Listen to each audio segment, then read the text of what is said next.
All right, I have a few more things that I want to share with you because I think it might be helpful. Show you a few other things that I figured out how to do. Some very, very simple, some a little bit less so. I'll try to make this really fast. So here's my list. Oh, how to select I think I showed you how to name. Again, if you go to the home screen, it takes you back to the channel view, which you can swipe and you can see everything that's there. And you can also see things like what auxes and main out things are assigned to, etc. I don't know if you can see all that there. There's your auxes, there's your main out assignments, your effects sends, and etc. Anyway, but if you double click on one of those or double tap, you'll see this channel view screen, and it has a little box there. It tells you some things about the channel, which are good. Like, for instance, I've loaded up an EQ that is specific for a beta 58 on vocal 1. And this is cool because that's a good starting point, because then your one-touch EQ knob will affect that EQ. It'll kind of enhance certain things that are enhanced and de-emphasize things that are de-emphasized even more. It's kind of like a ratio or a boost, maximize kind of a channel on your EQ or your compressor. But anyway, if we tap on that, it brings up this channel, which allows you to set a color for your channel strip. So you can pick that just by touching and choosing a color. The naming of the channel strip, I think I showed you this yesterday. Whoops, I just wiped it out. Good job.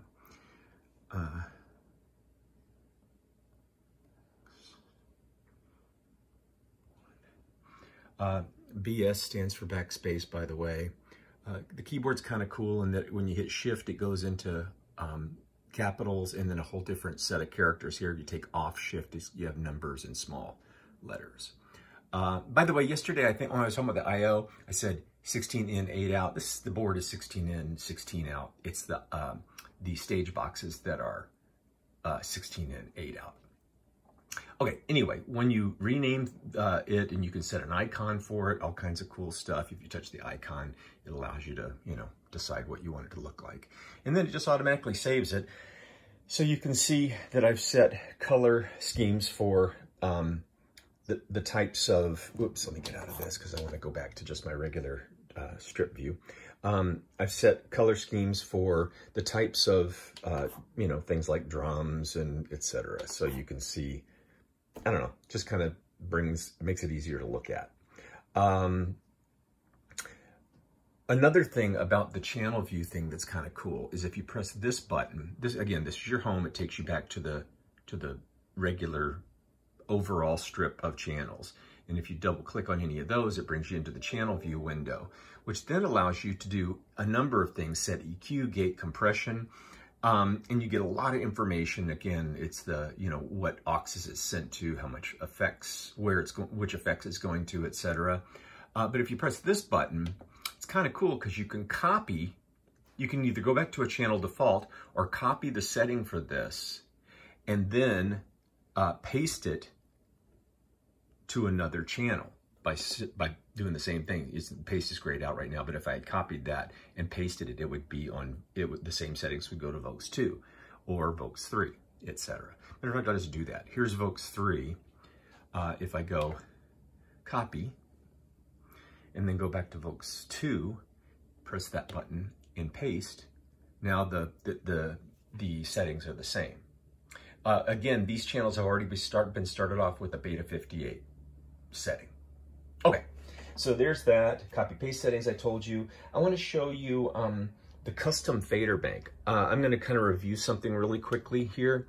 This screen and these buttons and these knobs all kind of work together all the time, and I'm going to talk a little bit about that more today. But one of the things that I found out is that I think I told you yesterday that these two banks, inputs 1 and 2, they track with whatever selection channel you have. So if I'm on input 2 and okay, let's see if that works. Yeah.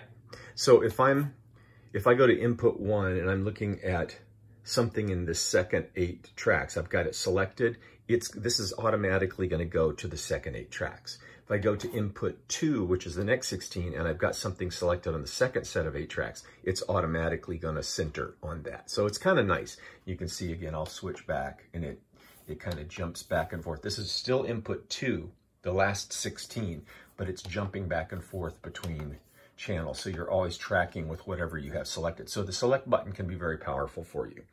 Okay, so that's input 1, input 2. I showed you yesterday the outputs. That's the same, the same kind of setting, auxes and main outs, etc.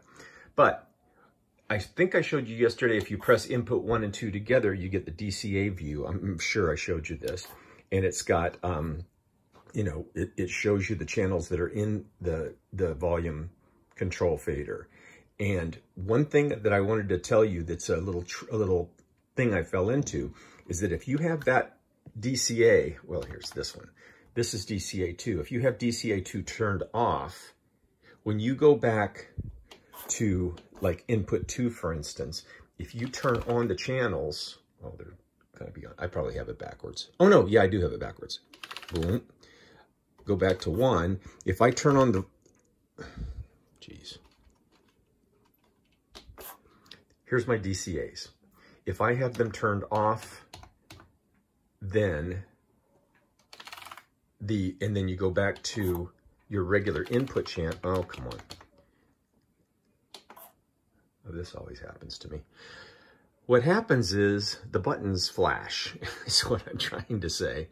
So let's go back to the DCA, turn them both on, go back to input 1, turn on the 4 vocal channels. Go back to the DCA setting and turn off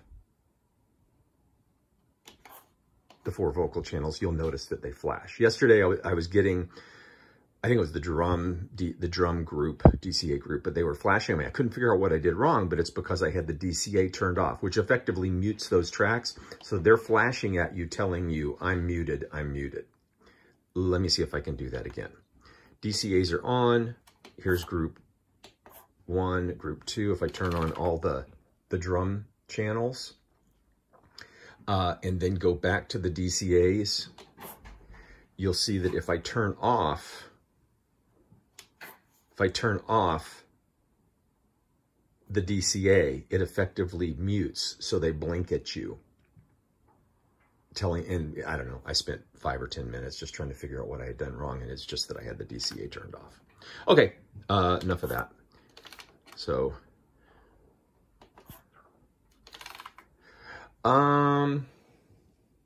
effects. Let me show you the custom fader bank. This is kind of exciting. I really like this this feature. If you go, the idea of this feature is that it allows you to set up just a few faders that you might be using on a given Sunday morning. You might want to save it. I probably wouldn't. I would leave the custom fader bank in flux so that I can just throw stuff up on a Sunday morning that has a particular setup. Anyway, the way you get there, the way you set it up is you go to Settings, Custom Fader Bank, and then it allows you to see, these are the channels that are on your console. So these channels are there. But you'll notice that I've reassigned, when I press Vox 1, it shows that that's, good grief. The number 1 fader strip in the custom faders is going to be Vox 1. Number 2, Vox 2. Number 3, acoustic guitar. Number 4, electric guitar, etc., etc., etc. Podium. I would have Dax's mic in here. I did put a DCA group up just because that's the drum group. It would allow me to kind of boost and push, boost and cut drums in the course of events as I was mixing on a Sunday morning. The sub-level, stereo level, the DVD in, iPhone in, hall verb, and a room verb. I put all those up on my custom fader bank. Well, that's how you set it up, but how you get to it is you press input 2 and output at the same time, and you get just your custom fader group, which is really kind of cool. This could just be 2 faders. I chose just a few things that I thought maybe we would use, like the regular stereo out, but you'll notice that still track, the sub and the stereo out still track with that wherever it is. So you don't really need that, but I put it in there anyway. All right, so there's that. custom fader bank. Again, you'll notice it's these buttons and this that are constantly working together. The user knobs assign. I changed mine because I just wanted to be able to know how to do it. Again, you go to setup and then user defined controls. And I chose, you've got keys, knobs, and foot switch. I just chose knobs because I wanted to be able to do it. But all you have to do is on these 4 knobs, you can select what you want them to control on the channel you have selected. I've got input gain, EQ 1 knob gain, EQ frequency, so I can bump that, and then the compressor 1 knob gain. And to change something, you just touch it. It allows you to, you're deciding whether it's the selected channel or not, which I did on all of these, and then what you parameter you want to show up on that knob. Again, this is kind of redundant on the one knob gain button, but it's, you know, it's kind of cool just to have them right there. And you can set those up to be whatever you want them to be in your scene. I covered the DCA mute issue. Oh, sends on fader. This is really cool. So there's a couple of ways to assign channels to a particular aux. This is maybe one level beyond what you guys might want to know at this level, at this part of the game, but I think it's important. There's a couple of different ways to do this.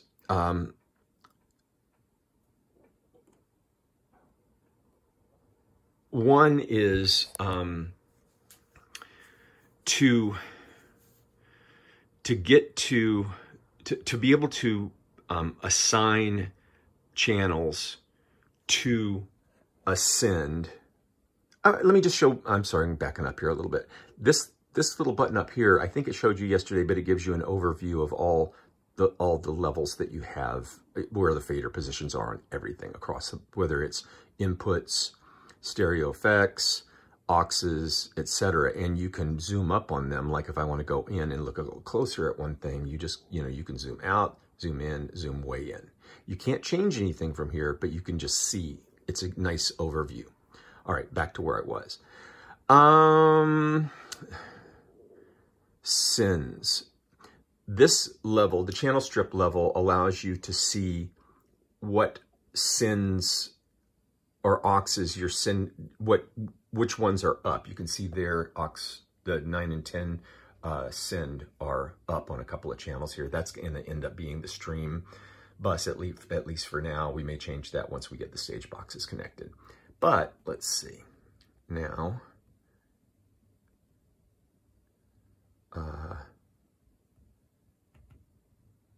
Yeah. So if I'm at the channel level, look at a channel, double click on the send to aux page. Again, I'll go back and let you see that again.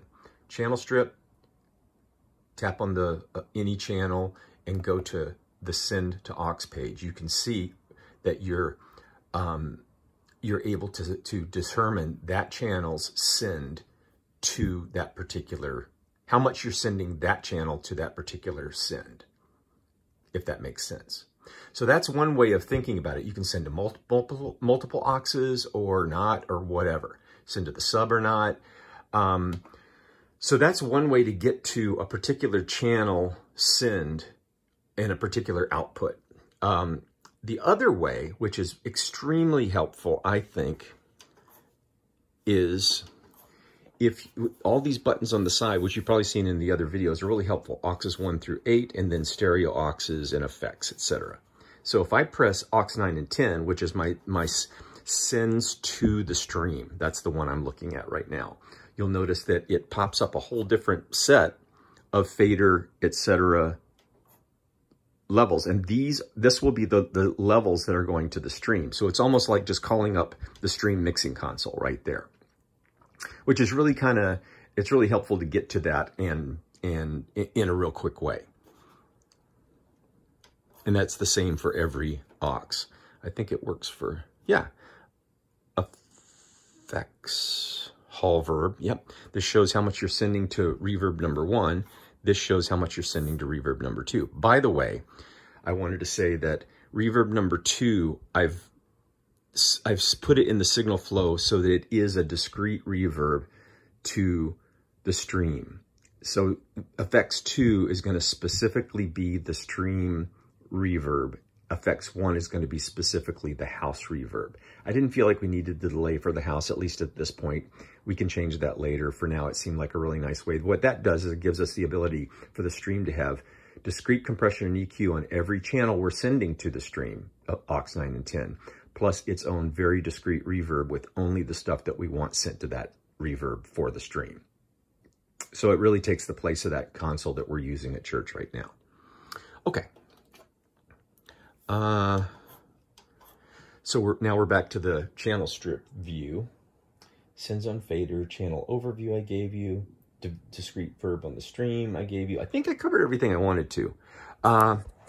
And that's it for now. Another 15 minutes. Sorry, it's a long video, but starting to get this console. It's got some real cool flexibility and, you know, neat stuff. Once we hook up the stage IO boxes and the Avion box, I might run into more questions. But for now, that's it.